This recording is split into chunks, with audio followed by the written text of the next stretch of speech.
வணக்கம் நண்பர்களே. நாம் இன்னைக்கு இந்த வீடியோவில் என்ன ஒரு முக்கியமான தகவலை பற்றி பார்க்க போகிறோம் அப்படின்னு சொல்லிட்டு பார்த்தீங்கன்னா, இறந்த ப்ரொடியூசர் ஆர்பி சௌத்ரி சாருக்கு திரையுலகமே வந்து அஞ்சலி செலுத்தினாங்க.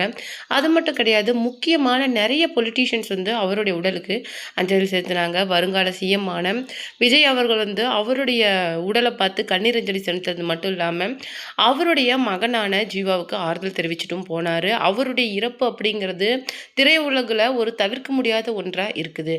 இப்படி இருக்கிற பட்சத்தில் அவரை பற்றி அவருடைய வீட்டில் வேலை செய்கிற பெண் வந்து சொன்ன விஷயங்களை பற்றி தான் நாம் இந்த வீடியோவில் டீட்டெயிலாக பார்க்க போகிறோம்.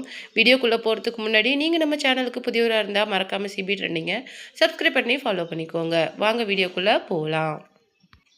திரையுலகில் 100 படங்களை தயாரிக்கணும் அப்படிங்கிறது தான் அவருடைய கனவு, ஆசை, லட்சியம் அப்படின்னு சொல்லிட்டு இருந்தது. ஆனால் அது வந்து நிறைவேறாமல் போனது அப்படிங்கிறது அவருக்கு மட்டும் இல்லை, திரையுலகுக்கே ஒரு பெரிய இழப்பாக தான் இருக்குது. அது மட்டும் கிடையாது, இன்னைக்கு மிகப்பெரிய அளவில் அதாவது டிரெக்டர்ஸாக இருக்கிற எல்லாருமே அவருடைய சூப்பர் குட் ஃபிலிம்ஸ் மூலமாக புதுமுகங்களாக அறிமுகமானவங்க தான். கிட்டத்தட்ட 49 புதுமுக டைரக்டர்ஸுக்கு அவர் வாய்ப்பு கொடுத்துருக்காரு அப்படின்னு சொல்லிட்டு சொல்லப்படுது. அது மட்டும் இல்லாமல் விக்ரமன், பேரரசு, லிங்குசாமி, கே.எஸ். ரவிக்குமார் சார் அப்படின்னு சொல்லிட்டு நிறைய பேருக்கு சூப்பர் குட் ஃபிலிம்ஸ் மூலமாக வாய்ப்பு கொடுத்துருக்கிறாரு ஆர்பி சௌத்ரி சார். அது மட்டும் கிடையாது, அவருக்கு 2 மனைவிகள் இருக்கிறாங்க. அவங்களுடைய மகன்கள் யார் அப்படின்னு சொல்லிட்டு பார்த்தீங்கன்னா ஜீவா மற்றும் ஜித்தன் ரமேஷ். ஜித்தன் ரமேஷ் தான் முதல் மகனாக இருக்காரு. ஆர்பி சௌத்ரியோட 2வது மகனாக தான் ஜீவா இருக்கிறாரு.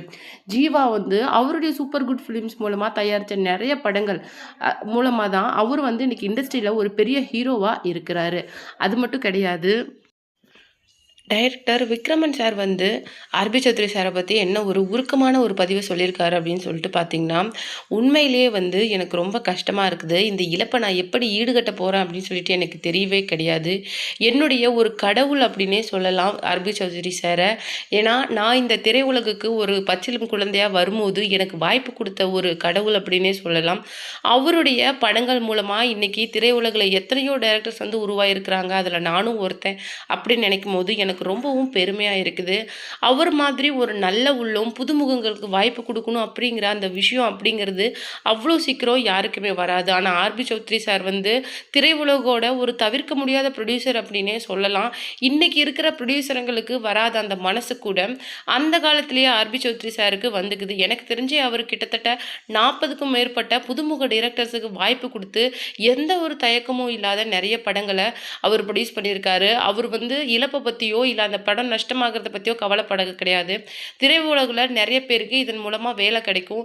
நிறைய புதுமுகங்கள் வரும். புதுமுகங்கள் டைரக்டர்ஸுக்கு வாய்ப்பு கொடுத்தா புதிய படைப்புகள் நிறைய வரும் அப்படின்னு சொல்லிட்டு ஒரு தொலைநோக்கு பார்வையோட வேலை செஞ்ச ஒரு மனுஷனே அவரை சொல்லலாம்.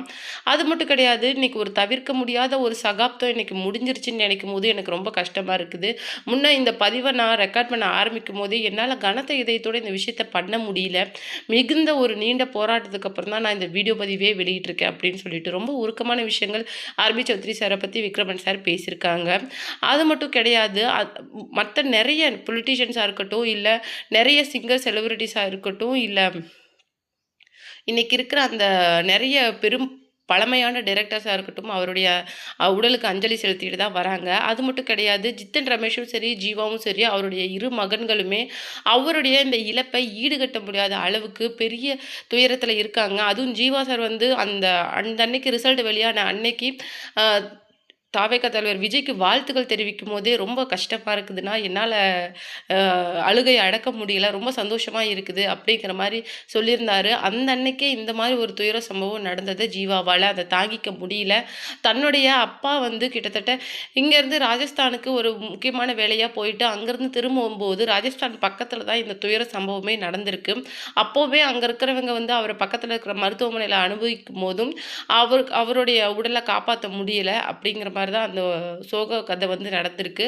அவருடைய பிறப்பு வந்து ராஜஸ்தான் தான். அவருடைய கிட்டத்தட்ட அவளுக்கு 2 மனைவிகள் இருந்தாலும் பிறக்கும் போதே ரொம்ப கஷ்டமான குடும்பத்தில், அதாவது ஒரு குடும்பத்தில் 50 பேர் ஒரே வீட்டில் இருக்கிற மாதிரி ரொம்பவும் ஏழ்மையான சூழலில் தான் வளர்ந்து வந்திருக்காரு.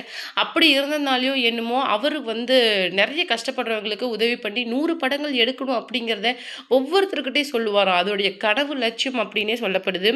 அவரை பற்றி அவருடைய வீட்டில் பணி செய்கிற பெண் என்ன சொல்லியிருக்காங்க அப்படின்னு சொல்லிட்டு பார்த்தீங்கன்னா, ஏன்னா, ஐயாவுக்கு இருக்கிற அந்த மனிதாபிமானம் அப்படிங்கிறது அவ்வளோ சீக்கிரம் எல்லாருக்குமே இருந்துராது.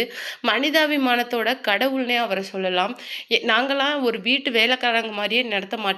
ஒவ்வொரு முக்கியமான விழாக்களுக்கும், பண்டிகைகளுக்கும் தீபாவளி, பொங்கல் அப்படின்னா வீட்ல ஒருத்தர் மாரி நெனச்சு எங்களுக்கு புது துணிமணியா இருக்கட்டும், இல்ல காசு, பணம் அப்படின்னு சொல்லிட்டு எது வேணாலும் குடுப்பாரு. இப்ப நாங்க குழந்தைக்கு உடம்பு சரியில்ல அப்படின்னு சொல்லிட்டு லீவ் எடுக்கணும்னா கூட ஐயாகிட்ட சொன்னா போதும். எதிர்பாராத ஒரு லீவ் எடுத்தா கூட அத அவங்க எதுவுமே சொல்ல மாட்டாங்க. அப்படி ஒரு தன்மையான குடும்பம், தன்மையான நபர்கள். ஐயா வந்து வீட்ல இருக்கும்போது அமைதியா தான் இருப்பாரு. எதுவுமே அதிகமா பேச மாட்டாரு. ஆனா, ஏதாவது உதவி அப்படின்னு சொல்லிட்டு ஒரு வார்த்தை அவர்கிட்ட கேட்டா போதும். பல மடங்கு நமக்கு தெரிஞ்சும் தெரியாமையும் நெறைய உதவிகள் செஞ்சிருக்கிறாரு. நான் இந்த வீட்ல ரொம்ப காலமா வேலை செஞ்சுட்டு வரேன். அது மட்டும் கிடையாது. அவருடைய நெறைய உதவிகள், அவருடைய அந்த உதவிகளால தான் என்னுடைய குடும்பம், என்னுடைய குழந்தைகள் எல்லாம் படிக்கிறாங்க அப்படின்னு சொல்லிட்டு ரொம்ப உருக்கமா பேசியிருக்கிறாங்க. அப்படி ஒரு மனித கடவுள் இனிமேல் இந்த உலகத்துல பொறக்க முடியாது அப்படின்னே சொல்லணும். ஏன்னா, என்ன மாதிரி இருக்கிற நெறைய பேர் அந்த வீட்ல வந்து ரொம்ப நாளாவே வேலை செஞ்சுட்டு இருக்கிறாங்க. எல்லாருமே அவர் மேல இருக்கிற மரியாதையின் பேர்ல தான் இந்த வீட்ல வேலை செஞ்சுட்டு வரோம். அந்த அளவுக்கு ஒரு ஒரு தன்மையான, ஒரு மனிதாபிமானம் உள்ள மனுஷன் அப்படின்னே சொல்லலாம். அவருடைய இந்த இறப்பு அப்படிங்கிறது அவரோட குடும்பத்த விட எங்களுக்கு தான் ஈடுகட்ட முடியாத ஒரு இழப்பை ஏற்படுத்தியிருக்குது. ஏன்னா மத்த எவ்வளவோ முதலாளிகள் இந்த மாரி சினிமாக்காரங்க வீட்ல வந்து வேலை செஞ்சவங்க எங்ககிட்ட சொல்லியிருக்கிறாங்க. அவங்களுடைய முதலாளிகள் அவங்கள நடத்துற விதம் அப்படின்னு சொல்லிட்டு. ஆனா, குடும்பத்தில ஒருத்தரா தான் இன்னமும் அவரு எங்கள பாவிச்சுட்டு பண்ணிட்டு வராரு அப்படிங்கிறத நெனச்சு பார்க்கும்போது எங்களுக்கு அவ்ளோ சந்தோஷமா இருக்கும்.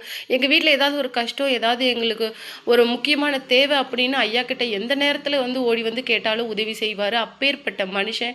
மனுஷங்க மேல அவருக்கு இருக்கிற அந்த இரக்கம், பரிதாபம் அப்படிங்கிறது அவரு இன்னும் கொஞ்ச நாள் அந்த கடவுள் விட்டு வச்சிருக்கலாம் அப்படின்னு சொல்லிட்டு, அவங்கள பத்தி அவங்களுடைய வீட்ல பணி செய்ற பெண் பேசின விஷயங்கள் தான் இன்னைக்கு சமூக வலைதளங்கள்ல பேசுபொருளா போயிட்டுருக்குது.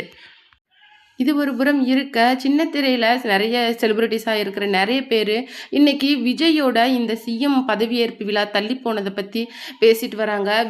விஜய் வந்து சிஎம் ஆகணும். தயவு செய்து ஆளுநர் வந்து ஒருதலை பட்சமா நடந்துக்கிறத கொஞ்சம் நிறுத்தணும் அப்படிங்கிற மாரி கேட்டிருக்காங்க. கண்டிப்பா வந்து அவர் வந்து பெரும்பான்மையை நிரூபிச்ச அப்புறம் கூட, அவருடைய பதவியேற்பு விழாவ தள்ளி போடுறது, அவருடைய வீட்ல இருக்கிற அந்த பந்தோபஸ்தெல்லாம் வாபஸ் வாங்குறது அப்படிங்கிறதெல்லாம் பார்க்கும்போது ரொம்பவும் கஷ்டமா இருக்குது.